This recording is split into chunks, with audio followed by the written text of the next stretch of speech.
Hello guys, आप सभी का फिर से स्वागत है। हम लोग आज फिर से लेके आ गए हैं most VVI question, most VVI प्रश्न जो आपके एग्जाम में सीधे इसी पैटर्न पे पूछे जाएंगे। तो आप लोगों को बिल्कुल भी घबराना नहीं है। चलिए हम लोग स्टार्ट करते हैं पहले सवाल से, और आप लोग भी साथ में इन सवालों को अटेम्प्ट कीजिए, साथ में सवालों का जवाब दीजिए, ताकि आपके अंदर एक अलग तरीके की ऊर्जा आएगी और मोटिवेट आएगी, ताकि आप एग्ज़ाम को इजीली क्लियर कर सकें। चलिए पहले सवाल से हम लोग स्टार्ट करते हैं। पहला सवाल आपका है, बोल क्या रहा है कि बाहरी कान कहलाता है। तो हमारा जो कान है, कान जो ये बाहरी वाला पोर्शन होता है कान का, ये बाहरी वाला पोर्शन को हम लोग क्या कहते हैं, बाहरी पोर्शन को क्या बोलते हैं। तो इसको देखिए, ये वाला सवाल बार बार आपका रिपीट कर रहा है, तो इसको आप वीवीआई कर लीजिएगा, मोस्ट वीवीआई कर लीजिएगा, क्योंकि ये सवाल आपका बार बार रिपीट कर रहा है गाइज कि बाहरी कान क्या कहलाते हैं। तो बाहरी कान आपका देखिए बहुत सारे बच्चों का आंसर आ रहा है कि बाहरी कान क्या कहलाएंगे, कर्ण पल्लव कहलाएंगे, जो आपका बाहर वाला जो होता है पोर्शन। और इसको इंग्लिश में अगर बोलेंगे तो इसको क्या बोलते हैं, पिन्ना बोला जाता है। क्या बोलते हैं इसको, पिन्ना बोलते हैं बाहरी वाला पोर्शन को। ये मैमेलियन ग्रुप के जितने भी लोग हैं उसमें पाया जाता है। चलिए अगले सवाल में क्वेश्चन नंबर दूसरा आपका क्या है कि विद्युत आवेश का एसआई मात्रक क्या होता है। विद्युत आवेश का एसआई मात्रक क्या होता है। ऑप्शन आप देखिएगा, पहला ऑप्शन है ओम, दूसरा ऑप्शन है एम्पियर, तीसरा ऑप्शन है वोल्ट, चौथा ऑप्शन है कूलम। तो आप लोग इसका जवाब देते चलिए कि विद्युत आवेश का एसआई मात्रक क्या हो जाएगा। तो आवेश का एसआई मात्रक क्या होता है गाइस, ऑप्शन नंबर सी क्या हो जाएगा, कूलम हो जाएगा। ये इसका आंसर हो जाएगा, विद्युत आवेश का एसआई मात्रक कूलम हो जाएगा। तो गाइस विद्युत आवेश का एसआई मात्रक आपका क्या हो जाएगा, कूलम हो जाएगा। चलते हैं कुछ और जानते हैं, जैसे ओम है, तो ओम का मात्रक क्या हो जाएगा, ओम जो आपका हो जाएगा, ओम का मात्रक क्या हो जाएगा, सॉरी ये हो जाएगा ओम जो हो जाएगा, ये प्रतिरोध का एसआई मात्रक हो जाएगा। किसका हो जाएगा, प्रतिरोध का। और ओम का सिंबल कुछ इस प्रकार का होता है, ये आपका किसका हो जाएगा, प्रतिरोध का हो जाएगा। एम्पियर जो है ये आपका किसका मात्रक हो जाएगा, ये आपका धारा का मात्रक हो जाएगा। एम्पियर आपका धारा का मात्रक हो जाएगा। वोल्ट जो है, वोल्ट ये आपका हो जाएगा विभवांतर का। वोल्ट किसका हो जाएगा, विभवांतर। वोल्ट आपका विभवांतर का मात्रक हो जाएगा, विभवांतर का। तो चलिए फिर से अगले सवाल में, तो इस सवाल का जवाब आपका क्या हो जाएगा, आवेश का एसआई मात्रक कूलम हो जाएगा, कूलम हो जाएगा। चलते हैं अगले सवाल में, दूसरा सवाल, क्वेश्चन नंबर तीसरा आपका क्या बोल रहा है। क्वेश्चन नंबर देखिए बहुत आसान सा सवाल है, हम लोग इजी सवाल को लेके आए हैं कि पृथ्वी के वायुमंडल में ऑक्सीजन गैस की मात्रा कितनी होती है। पृथ्वी का जो वायुमंडल है उसमें ऑक्सीजन का मात्रा कितना बोला है। तो देखिए वायु जो है, ये जो वायु है ये गैसों का मिश्रण होता है। पहला सवाल ये पूछता है कि इनमें से कौन यौगिक नहीं है। तो वायु क्या होता है आपका, मिश्रण होता है। वायु गैसों का मिश्रण होता है जिसमें बहुत सारा गैस पाया जाता है। इसमें सबसे अधिक मात्रा में नाइट्रोजन गैस पाया जाता है। कितना मात्रा में पाया जाता है, 78% में पाया जाता है। तो आपको बोला कि ऑक्सीजन की मात्रा कितना है। तो ऑक्सीजन की मात्रा देखिए बहुत सारे बच्चे जवाब दे रहे हैं, बिल्कुल आसान सा सवाल था। इसका मात्रा कितना हो जाएगा, 21% हो जाएगा, 21% हो जाएगा। चलते हैं अगले सवाल में, क्वेश्चन नंबर 4 में। क्वेश्चन नंबर 4 आपका क्या बोला है, केमिस्ट्री का सवाल है। क्वेश्चन नंबर 4 बोल रहा है कि वह तत्व जिसकी परमाणु संख्या 28 है, एटॉमिक नंबर कितना दिया हुआ है, 28 दिया, परमाणु संख्या 28 दिया है, तो उसकी सही इलेक्ट्रॉनिक विन्यास क्या होगा। उसका आपको ईसी करने बोला है, उसका आपको क्या करने बोला, ईसी इलेक्ट्रॉनिक कन्फिग्रेशन करने बोला है। तो आपका दिया कितना हुआ है, परमाणु संख्या 28 दिया हुआ है। आप इसको इजीली अगर कीजिएगा, देखिए पहले कक्ष में 2 इलेक्ट्रॉन होता है उसको दे दीजिए, दूसरे कक्ष में 8 इलेक्ट्रॉन होता है उसको बांट दीजिए। अब बचा कितना, तीसरे कक्ष में आप इसको 2 8 18, ये आपका एक नियम है बांटने का। या फिर इसको आप इस तरह भी बांट सकते हैं। एक और तरीका है, बहुत ईजी तरीका है, क्या होता है, 1:2 होता है, 2:2 होता है, 2p6 हो जाएगा, 3:2 हो जाएगा, 3p6, 4:2, उसके बाद 3d जितना बचा। देखिए आप अगर काउंट कीजिएगा तो यहाँ पे कितना, 2 2 4 और 6 10, 2 2 4 और 6 10, 10 10 20 और 8 में, तो यहाँ पे 8 हो जाएगा। इस तरह भी इसका इसी होता है। तो देखिए 2 8 18, 2 8 18 कहाँ पे हो जाएगा, option number A. Option number A कितना है, 2 18 8 होगा नहीं। दूसरा ऑप्शन क्या है, 2 8 18, दूसरा नंबर ऑप्शन सेटिस्फाइड कर रहा है। तीसरा नंबर ऑप्शन क्या है, 8 2 18, ये होगा नहीं। चौथा ऑप्शन क्या है, 18 2 8, ये भी नहीं होगा। तो इसका आंसर क्या हो जाएगा गाइज, इस सवाल का जवाब हो जाएगा आपका 2 8 18 हो जाएगा। चलते हैं 5वां सवाल में, क्वेश्चन नंबर 5 में। क्वेश्चन नंबर 5 आपका क्या है कि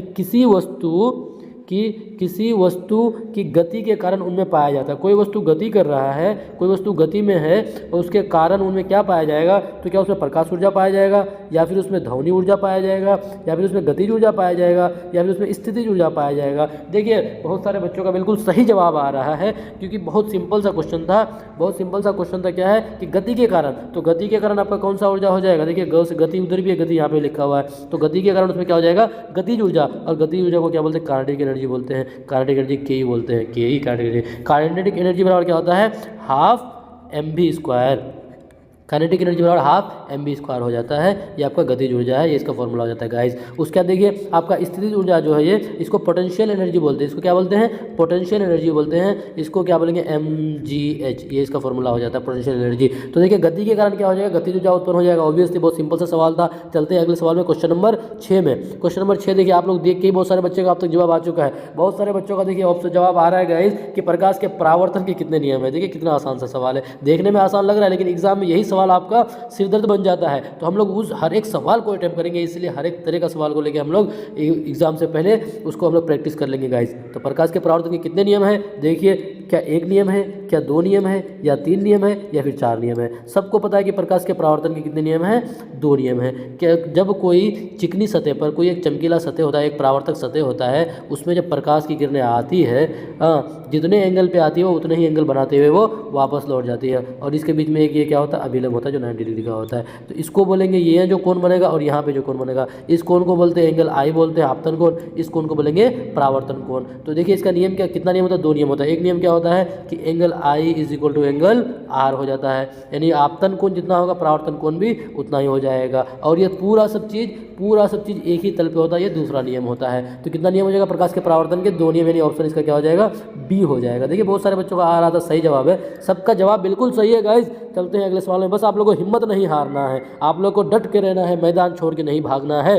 बस जब तक आप अपने आप से अगर हार नहीं मानिएगा तब तक आपको दुनिया की कोई ताकत नहीं हरा सकता है। क्वेश्चन नंबर 7 लेते हैं। क्वेश्चन नंबर 7 में क्या बोलता है कि पादप कोशिका में खाली जगह बोला है कि खाली जगह में क्या हो जाएगा आपका? चारों ऑप्शन में से छोड़कर सभी होते हैं। इन चारों में से 3 होगा, सिर्फ एक ऐसा चीज़ होगा जो पादप कोशिका में नहीं होता है। तो देखिए पादप कोशिका में क्लोरोप्लास्ट होता है, बिल्कुल सही बात है, क्लोरोप्लास्ट इसमें होता है। पादप कोशिका में कोशिका भित्ति होता है, ये भी होता है। पादप कोशिका में बड़ी रिक्तिका है, जिसको वैक्यूल बोलते हैं, खाली जगह। और चौथा ऑप्शन क्या है? केंद्रक। तो देखिए कोशिका है तो उसमें केंद्रक होगा ही, ये भी होगा। तो देखिए पादप कोशिका में जो वैक्यूल होता है ना, ये वैक्यूल बड़ा नहीं होता है, बल्कि वैक्यूल क्या होता है? रिक्तिकाएं क्या होता है? छोटी छोटी रिक्तिकाएं होती है। बल्कि बड़ी रिक्तिकाएं ये आपका किसमें पाया जाता है? बड़ी रिक्तिकाएं ये आपका जंतु कोशिका में पाया जाता है गाइस। किसमें? जंतु कोशिका में पाया जाता है। तो क्या बोला था कि किस एक को छोड़ करके, तो किसी को छोड़ करके, तो किसको हम लोग छोड़ेंगे? बड़ी रिक्तिकाएं, ऑप्शन नंबर सी। तो इस सवाल का जवाब आपका हो जाएगा ऑप्शन नंबर सी हो जाएगा। और चलिए 8वां सवाल में फटाफट हम लोग इसको अटेम्प्ट करते चलेंगे। Question number 8। क्वेश्चन नंबर 8 क्या बोल रहा है कि वायुमंडल का जो CO2 है, वायुमंडल का जो कार्बन डाइऑक्साइड गैस है CO2, किस प्रक्रिया द्वारा पत्ती में प्रवेश करती है? किस प्रक्रिया द्वारा पत्ती में प्रवेश करती है? तो देखिए बहुत आसान सवाल है, बहुत आसान सवाल है। प्रासरण तो होगा नहीं गाइस, प्रासरण नहीं होगा, अंत शोषण भी नहीं होगा, तो आपका बचा क्या? सक्रिय परिवहन भी नहीं होगा। आपका ऑप्शन क्या बचा? Option number C. तो किस प्रक्रिया द्वारा? विसरण प्रक्रिया द्वारा। इस बात को आप लोग नोट कर लीजिएगा, कॉपी कलम में लिख लीजिएगा। जो पॉइंट आपको अगर याद ना हो उसको आप नोट डाउन कर लीजिएगा। क्या कर लीजिएगा? कॉपी कलम में लिख लीजिएगा, ताकि उसको आप बाद में देख करके उसको याद कर सके। तो किस प्रक्रिया द्वारा? विसरण प्रक्रिया द्वारा कार्बन डाइऑक्साइड जो है वो पत्तियों में प्रवेश करता है। फिर चलते हैं अगले सवाल में गाइज। सवाल नंबर आपका कितना है? सवाल नंबर आपका 9वां सवाल है, क्वेश्चन नंबर 9। देखिए इसको भी आप नोट कर लीजिएगा। सवाल नंबर 9 क्या है कि अधिकांश कवकों की कोशिका भित्ति जिसको सेल वॉल बोलते हैं। सेल वॉल किसको बोलते हैं? जो आपका जो कोशिका है, कोशिका का जो बाहरी लेयर होता है ना, कोशिका का बाहरी लेयर, उसको क्या बोलते हैं? कोशिका भित्ति। फिर कौन से कोशिका का? जंतु कोशिका का नहीं गाइज, बल्कि पादप कोशिका का।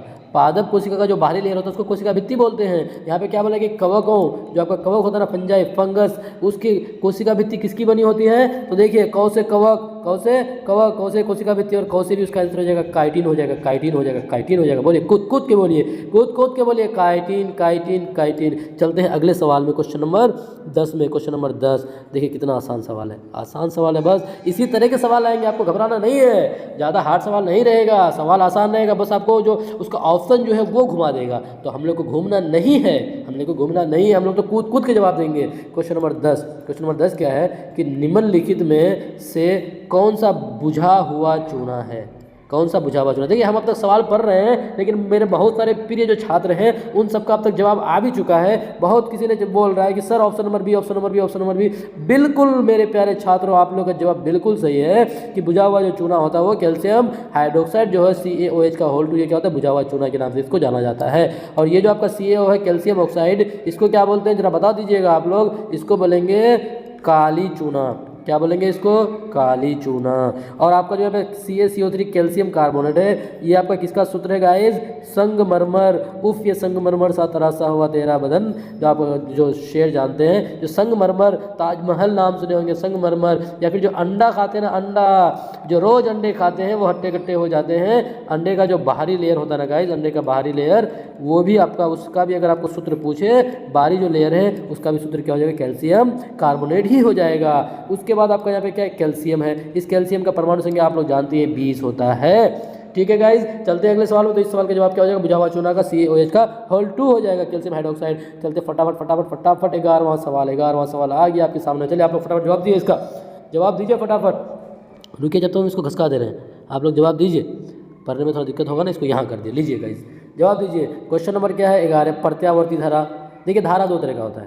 धारा जो हम लोग, देखिए बिहार में ना, बिहार में एक रीति रिवाज है, खास करके गांव साइड में, वो क्या करते हैं, घरों में गाय के गोबर से उसको बढ़िया से लेपते हैं और उसको अपनी भाषा में उसको क्या बोला जाता है, धारा बोला जाता है। उसको सुरजापुरी भाषा में उसको क्या बोलते हैं, धारा बोलते हैं। लेकिन ये वो वाली धारा नहीं है। ये कौन सा धारा है, ये बिजली का धारा है। बिजली का धारा क्या है, प्रत्यावर्ती धारा। प्रत्यावर्ती धारा को क्या बोलते हैं, AC बोलते हैं, अल्टरनेटिंग करंट। एक और धारा होता है जिसको क्या बोलते हैं, DC बोलते हैं, डायरेक्ट करंट बोलते हैं। एक AC एक DC, AC DC। ठीक है गाइज, तो क्या प्रत्यावर्ती धारा अगर आपको प्राप्त करना है तो उसके लिए आप कौन सा उपकरण, किस डिवाइस का इस्तेमाल कीजिएगा, किस डिवाइस का इस्तेमाल आपको करने बोला है। तो क्या पहला ऑप्शन क्या, विद्युत मोटर का इस्तेमाल कीजिएगा, या डायनेमो का इस्तेमाल कीजिएगा, या वोल्ट मीटर का इस्तेमाल कीजिएगा, या अमीटर का इस्तेमाल कीजिएगा। देखिए मेरे प्यारे छात्र, सब बहुत सारे छात्रों का बिल्कुल सही जवाब आ रहा है। क्यों ना जवाब आएगा, आप आखिर पढ़ किसके पास रहे हैं, उसका लक्षण भी तो दिखना चाहिए। आप पढ़ रहे हैं किशनगंज वाला के पास, और तभी तो आपका जवाब फटाफट सवाल पूछते ही जवाब आ रहा है। देखिए प्रत्यावर्ती धारा प्राप्त करने के लिए आप किसका इस्तेमाल कीजिएगा, डायनेमो का इस्तेमाल कीजिएगा। किसका इस्तेमाल कीजिएगा गाइस, डायनेमो का। और बिल्कुल सही है। अगर आप DC भी, अगर DC क्या बोलते हैं, दिष्ट धारा का भी अगर इस्तेमाल कीजिएगा, दिष्ट धारा को भी अगर प्राप्त करना चाहते हैं तो उसके लिए भी डायनेमो का ही इस्तेमाल किया जाता है। लेकिन इस डायनेमो का थोड़ा बनावट अलग होता है। ये कौन सा डायनेमो हो जाता है, ये DC डायनेमो हो जाता है गाइस। चलते हैं अगले सवाल में। अब बताइए, अगर आपको AC पूछे या फिर आपको DC पूछे तो क्या कोई भी आप सवाल को छोड़ के आइएगा क्या, कभी नहीं छोड़ के आना है। चलते हैं 12वां सवाल में। क्वेश्चन नंबर 12 क्या बोल रहा है कि एड्स जो है, एड्स एक घातक बीमारी है। ऑब्वियसली बहुत घातक बीमारी है। नहीं, ऊपर वाले से दुआ कीजिए कि किसी को ना हो, जो खाली जगह द्वारा होती है। खाली जगह में अब जो आंसर होगा वो आपको यहाँ पे बिठाना है। अब ऑप्शन में आपका पहला क्या है, प्रोटोजोआ के कारण होता है, दूसरा कवक के कारण होता है, तीसरा जीवाणु के कारण होता है, और चौथा विषाणु के कारण होता है। तो पहले आप लोगों को बता देते हैं, अगर हमारे चैनल से आप किशनगंज वाला से जुड़े हैं तो इसमें एक ट्रिक दिया हुआ है कि प्रोटोजोआ से होने वाली बीमारी के लिए ट्रिक है कि सोने पे काम पाया। देखिए शॉर्ट वीडियो में डला हुआ होगा, आप लोग जाके देख लीजिएगा। बहुत सारा ट्रिक वाला वीडियो डला हुआ है, आप लोग जाके देख लीजिए ताकि आपको याद हो जाएगा। इस तरह का अगर कोई भी सवाल पूछे तो आप इजीली उसको बना सकते हैं। तो देखिए एड्स ना एक बीमारी होता है, घातक बीमारी होता है। और ये किसके कारण होता है, ये आपका किसके कारण होता है गाइस, ये होता है HIV यानी ह्यूमन इम्यूनो डिफिशियंसी वायरस के कारण। देखिए लास्ट में क्या है, वायरस। तो ये बीमारी किसके कारण होता है, वायरस। और वायरस को हिंदी में क्या बोलते हैं, विषाणु बोलते हैं। वायरस को हिंदी में विषाणु बोलते हैं गाइस। तो आपका एड्स किसके कारण होता है, आपका वायरस के कारण होता है। और जो एड्स जो है, इसका अगर पूरा आपको नाम बोले तो क्या होगा, एक्वायर्ड इम्यूनो डिफिशियंसी सिंड्रोम हो जाएगा। एक्वायर्ड इम्यूनो डिफिशियंसी सिंड्रोम हो जाएगा। और ये कब मनाया जाता है, 1 दिसंबर को मनाया जाता है। एड्स दिवस 1 दिसंबर को मनाया जाता है। चलते हैं 12वां सवाल में। तो इस सवाल का जवाब आपका हो जाएगा ऑप्शन नंबर डी हो जाएगा। चलते हैं 13वां सवाल में। 13वां सवाल क्या है आपका, 13वां सवाल देखिए आसान सवाल है, हालांकि देखने में बड़ा लग रहा है। जब भी अगर आपका कोई सवाल रहेगा तो आपको क्या करना है, उस सवाल को बढ़िया से पढ़ना है और उसका जवाब को बढ़िया से पढ़ना है। फटाफट में नहीं जाना है। फटाफट के चक्कर में पता चला कि आप गलती करके आ गए तो आपको फटाफट नहीं करना है, थोड़ा आहिस्ते। आपको बहुत वक्त मिलता है। और आपको कंप्यूटर बेसिक एग्जाम होगा तो उसमें तो और ज़्यादा वक्त मिल जाता है। देखिए क्या, परमाणु विद्युत उदासीन होता है। क्योंकि उदासीन किसको बोलेंगे, जिस पर कोई चार्ज नहीं होता है। तो देखिए आपको उदासीन नहीं होना है, आपको चार्जेबल होना है, चाहे वो नेगेटिव चार्ज हो या पॉजिटिव चार्ज हो, लेकिन आपके अंदर चार्ज होना चाहिए। जो आदमी उदासीन होता है वो बहुत खतरनाक होता है गाइस। तो आपको उदासीन नहीं होना है, ठीक है, आपको घबराना नहीं है। अब देखिए परमाणु विद्युत का उदासीन क्यों होता है, रीज़न क्या है पहले बताइए। परमाणु तो क्या रीज़न है कि कुल इलेक्ट्रॉन कुल प्रोटॉन के बराबर होगा, क्या ये रीज़न हो सकता है। या फिर दूसरा रीजन कि कुल प्रोटॉन और कुल न्यूट्रॉन के बराबर होगा। या फिर तीसरा ऑप्शन कि कुल इलेक्ट्रॉन कुल न्यूट्रॉन के बराबर होगा। या फिर चौथा ऑप्शन इनमें से सभी। तो देखिए एक परमाणु में ना जितना इलेक्ट्रॉन होता है उतना ही क्या होता है, प्रोटॉन होता है। ये बात तो आप जानते हैं, ये बात सब कोई जानता है कि उसमें जितना इलेक्ट्रॉन होता है उतना ही प्रोटॉन होता है। Number of electron is equal to number of proton होता है किसमें, किसी भी परमाणु में। अब बताइए, इलेक्ट्रॉन जो होता है ये माइनस में होता है और प्रोटॉन जो होता है ये प्लस में होता है। देखिए, अगर मान लेते हैं कि 10 इलेक्ट्रॉन है बराबर यहाँ पे 10 प्रोटॉन प्लस में है, अगर -10 + 10 आप काटिएगा तो बचेगा कितना गुरु, 0 बचेगा। 0 का मतलब उस पर कोई भी चार्ज नहीं हो, तो इसका मतलब कोई भी चार्ज नहीं, मतलब उदासीन। तो उदासीन होने के लिए क्या होना चाहिए कि नंबर ऑफ इलेक्ट्रॉन, यानी इलेक्ट्रॉन जितना होगा उतना उसका प्रोटॉन होना चाहिए। तो कुल इलेक्ट्रॉन कुल प्रोटॉन के बराबर होगा। बिल्कुल सही, यही वाला जवाब हो जाएगा। अगर उसमें इलेक्ट्रॉन और प्रोटॉन अगर कुल बराबर होगा तो वो क्या हो जाता है, विद्युत उदासीन हो जाएगा। रीजन समझ गए, क्योंकि दोनों बराबर होता है और चार्ज अलग अलग होता है। Electron negative charge, proton positive charge. Electron का एक इलेक्ट्रॉन पे कितना चार्ज होता है, 1.6 × 10⁻⁻19 कूलम किसमें हो जाता है, माइनस में होता है। और सेम टू सेम ये प्रोटॉन में भी होता है, खाली वो प्लस में हो जाता है। चलते हैं अगले सवाल में, मेरे ख्याल से हम बढ़िया से आप लोग को बता पाए। चलते हैं 14वां सवाल में। क्वेश्चन नंबर 14 एक जगह है, क्या नाम है इसका, झरिया किसी वस्तु के उत्पादन के लिए जाना जाता है। मतलब किसी नहीं, आप समझ जाइएगा, किस वस्तु के उत्पादन के लिए जाना जाता है। झरिया किस वस्तु के उत्पादन के लिए जाना जाता है। पहले तो आप लोग को बता दे रहे हैं कि जो झरिया जो है ना जी, ये झरिया आपका कहाँ है, ये झारखंड में बाटी। कहाँ बाटी, झारखंड में बाटी। झरिया आपका झारखंड में बाटी। झौ से झरिया, झौ से झारखंड। और देखिए, जो ही झारखंड यहाँ आया, सबके दिमाग में कूद के आ गया, सबके दिमाग में उछल के बोल रहा है कि सर ये तो वही ना झारखंड है, ये वही ना झारखंड है जहाँ से हमारे क्रिकेटर महेंद्र सिंह धोनी, हाँ बिल्कुल सही समझ रहे हैं आप लोग, ये वही झारखंड है जहाँ से किसका उत्पादन होता है, कोयला का उत्पादन होता है गाइस। किसका उत्पादन, और कोयला का। एक बात तो और आप जान लीजिए कि झारखंड जो है कोयला के उत्पादन में भारत में सबसे फर्स्ट पोजीशन पे है। अगर आपको सवाल पूछ दे कि कोयला के उत्पादन में कौन सा राज्य भारत में फर्स्ट पोजीशन पे है, तो ये आपका क्या हो जाएगा, झारखंड हो जाएगा। अब बताइए, झारखंड में कोयला उत्पादन हो रहा है, तो झारखंड के अंदर झरिया है, तो बताइए वो झरिया किसके लिए फेमस हो जाएगा, बताइए जी, झरिया किसके लिए फेमस हो जाएगा। तो ऑप्शन नंबर बी, देखिए बहुत सारे बच्चों का सही जवाब आ रहा है, ऑप्शन नंबर बी, कोयला। जैसे हीरा निकल रहा हो कोयले की खान से, जैसे हीरा निकल रहा हो कोयले की खान से। बिल्कुल, अगर आपको पूछ दे कि पन्ना किस लिए फेमस है, पन्ना वो पेज का पन्ना नहीं, पन्ना एक जगह है, तो पन्ना किसके लिए फेमस है गाइस, तो पन्ना आपका हीरा के लिए फेमस है। अच्छा, एक मूवी देखे होंगे आप लोग, एक मूवी रॉकी भाई नहीं, KGF, कोलार गोल्ड फील्ड। तो ये किसके लिए फेमस था, ये आपका सोना के लिए फेमस था। किसके लिए फेमस था, सोना के लिए। KGF मूवी बहुत गजब का मूवी है। चलिए अगले सवाल में, क्वेश्चन नंबर 14। अभी फिलहाल आप लोगों को कोई मूवी नहीं देखना है, बस पूरा ध्यान आपको, पूरा फोकस आपको किस पे रखना है, पढ़ाई पे रखना है, पढ़ाई पे। देखिए सवाल है आपका मास्टर से, क्या बोल रहा है कि मास्टर ऑफ मास्टर ग्रंथि। देखिए, आप आज तक आप लोग तो पढ़े थे कि मास्टर ग्लैंड किसको कहते हैं, पिट्यूटरी ग्लैंड को कहते हैं। पिट्यूटरी ग्लैंड को क्या बोलते हैं, मास्टर ग्लैंड। लेकिन अब जो सवाल बनाने वाला है ना, वो आपका भी मास्टर है, क्योंकि आप जो मास्टर बनिएगा वो आपका भी मास्टर है। तो उसने क्या सवाल पूछ दिया कि मास्टर ऑफ मास्टर ग्रंथि किसको बोलते हैं। तो आप लोगों को घबराना नहीं है, क्योंकि आप किसके पास पढ़ रहे हैं, हम लोगों के पास पढ़ रहे हैं, किशनगंज वाला के पास पढ़ रहे हैं। तो इस सवाल का जवाब आपका क्या हो जाएगा कि मास्टर ऑफ मास्टर ग्लैंड किसको बोलते हैं, किसी और को नहीं बल्कि हाइपोथैलेमस को कहते हैं। आप नोट डाउन कर लीजिए,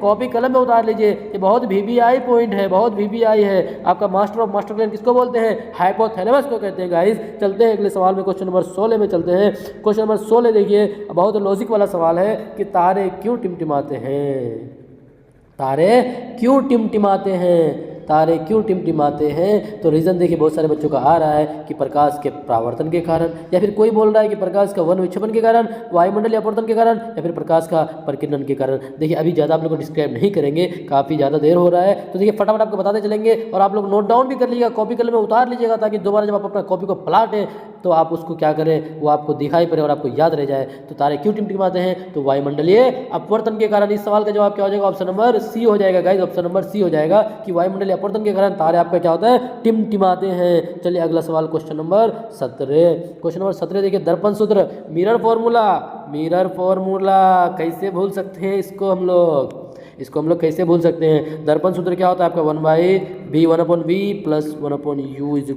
1/f, ये ना होता है।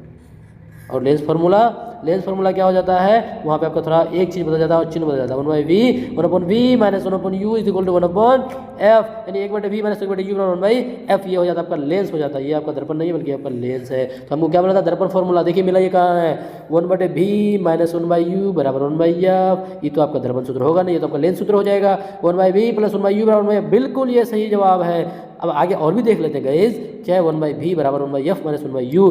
अब देखिए ऑप्शन नंबर सी को भी आप देख लीजिए थोड़ा सा, ऑप्शन नंबर सी इसी से डेरिवेट किया हुआ है। क्या लिखा हुआ है कि 1/v बराबर, उसको हम लोग लिख सकते हैं 1/f माइनस 1/u। इसका मतलब ये दोनों होगा, बी और सी दोनों होगा, यानी ऑप्शन नंबर डी हो जाएगा। देखिए बच्चे यहीं पे मार खाते हैं, बच्चे यही मार खाते हैं। जो ही वो देखा कि अच्छा ऑप्शन नंबर बी में है तो उसको टिक मारते और आगे ऑप्शन नहीं पढ़ते हैं। आपको ऐसा नहीं करना, आपको चारों का चारों ऑप्शन पढ़ना है। तो इस सवाल का जवाब क्या हो जाएगा, ऑप्शन नंबर डी हो जाएगा दर्शन सूत्र। चलते हैं अगले सवाल में, क्वेश्चन नंबर 18। क्वेश्चन नंबर 18 किधर है, वर्ण विक्षेपण किस चीज़ से संभव हो सकता है, वर्ण विक्षेपण किस चीज़ से संभव हो सकता है। देखिए विक्षेपण का मतलब प्रकाश का फैलना, किस चीज़ से संभव होगा। तो देखिए क्वेश्चन नंबर 18 का आपका जवाब क्या हो जाएगा, प्रिज्म से हो जाएगा। किससे, प्रिज्म से हो जाएगा। जब आप प्रिज्म में गाइस क्या करते हैं, प्रिज्म में श्वेत प्रकाश को पार करते हैं, श्वेत प्रकाश को, तो ये आपका श्वेत प्रकाश कितने रंगों में बढ़ जाता है, ये आपका 7 रंगों में बढ़ जाता है। कितने रंग में, 7 रंगों में बढ़ जाता है। प्रकाश के 7 रंगों में बंटना, ये 7 रंगों में विभक्त हो जाता है। यानी वर्ण विक्षेपण आप किस में कर सकते हैं, प्रिज्म में कर सकते हैं। चलिए अगला सवाल, क्वेश्चन नंबर 18 के बाद क्वेश्चन नंबर 19। क्वेश्चन नंबर 19 क्या है कि क्वेश्चन नंबर 19 कि गुरुत्वीय त्वरण का एसआई मात्रक, गुरुत्वीय त्वरण का एसआई मात्रक। तो गुरुत्वीय त्वरण किसको बोलते हैं, बुच्चन वाला जी को। बुच्चन वाला जी का मान कितना होता है, 9.8 होता है। और एक जो आपका है बरका वाला जी है, जिसको ग्रेविटेशनल बोलते हैं, कांस्टेंट, ग्रेविटेशनल कांस्टेंट बोलते हैं, गुरुत्वीय नियतांक बोलते हैं। इसका मान कितना होता है, 6.673 होता है इंटू 10⁻23। 6.673 हम लोग बता रहे थे। ये जो आपका कैपिटल जी है, कैपिटल जी, इसका मान कितना हो जाएगा। छोटका जी का तो आप लोग को मान बता ही थे, छोटका जी का मान कितना होता है, 9.8 मीटर पर सेकेंड होता है। मीटर पर सेकेंड स्क्वायर हो जाता है, मीटर पर सेकेंड आपका मीटर पर सेकेंड स्क्वायर हो जाता है। लेकिन आपका बरका जी जो होता है, जिसको बरका जी जो इसको बोलते हैं, जिसको कैवेंडिश ने दिया था, जिसको गुरुत्वाकर्षण नियतांक बोलते हैं, गुरुत्व नियतांक बोलते हैं, इसका मान कितना होता है 6.673 इंटू 10⁻11 न्यूटन मीटर स्क्वायर पर केजी स्क्वायर होता है। ये आपका हो गया किसका मान, आपका कैपिटल जी का मान। और इस कैपिटल जी को दिया था किसने, कैवेंडिश। किसने दिया था, कैवेंडिश ने दिया था, कैवेंडिश ने। इसको भी आप नोट कर लीजिएगा। तो देखिए गुरुत्व त्वरण का ऐसे मात्रा क्या हो जाएगा, मीटर पर सेकेंड, ये नहीं होगा गाइस, ये बिल्कुल भी नहीं होगा। मीटर पर सेकेंड स्क्वायर ये हो जाएगा आपका। दूसरा ऑप्शन आप देखिए, तीसरा ऑप्शन नंबर सी में देखिए, मीटर पर सेकेंड स्क्वायर, ये भी हो जाएगा ऑप्शन। तो आपका देखिए यहाँ पे ऑप्शन से खेला हो रहा है, तो इसका आंसर क्या हो जाएगा, डी हो जाएगा। बी एंड सी दोनों हो जाएगा, बी एंड सी दोनों हो जाएगा। चलते हैं अगले सवाल में, और लास्ट सवाल में चलते हैं। लास्ट सवाल क्या है, लास्ट सवाल आपका क्या है, किधर गया लास्ट सवाल आपका, कि इस सवाल का जवाब आपको खुद देना है। आपको कमेंट बॉक्स में बताना है इस सवाल का जवाब, कि नेत्र के किस भाग को दान किया जा सकता है, नेत्र के किस भाग को दान किया जा सकता है। इस सवाल का जवाब आपको कमेंट बॉक्स में देना है। आपको कमेंट बॉक्स में इस सवाल का जवाब देना है कि क्या इसका आंसर होगा। चल फिर मिलते हैं अगले क्लास में, जब तक के लिए बाय बाय, टेक केयर। पढ़ते रहिए दोस्तों, जितना पढ़िएगा उतना फ़ायदा होगा, जितना पढ़िएगा उतना ही फ़ायदा होगा आपका।